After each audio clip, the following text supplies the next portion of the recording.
Plesalka z ognjem bi rada pripravila plamene različnih barv. Katerega od navedenih elementov mora dodati gorivu, če želi dobiti plamen modro-zelene barve? A. Stroncij, B. Natrij, C. Litij ali D. Baker.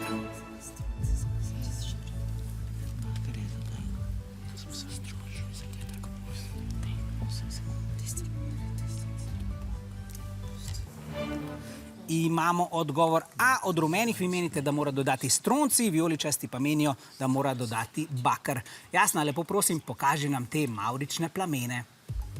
Za nastanek plamena sta pri reakciji gorenja ključna dva razloga. Prvi je, da so v plamenu prisotni majhni delci dima in saj.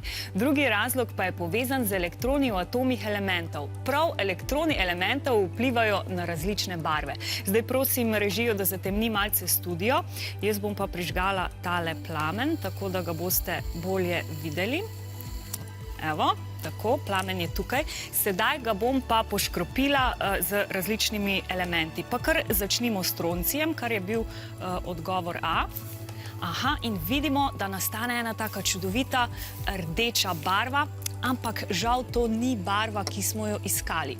Odgovor B je bil natrij oziroma raztopina kuhinjske soli in če poškropim plamen s tem, dobimo oranžen plamen, kar spet ni plamen, ki ga iščemo.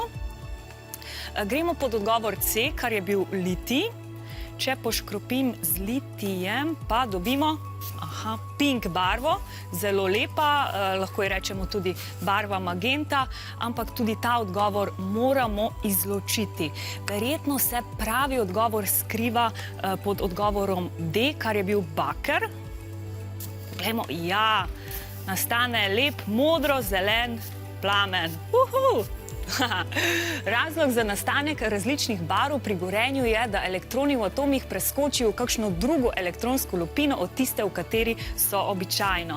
In ko se elektroni vračajo nazaj v prvotne lupine, pri tem izsevajo svetlobo. V različnih elementih pride do skokov med različnimi lupinami, zaradi česar so barve, ki jih elektroni pri tem izsevajo, različne.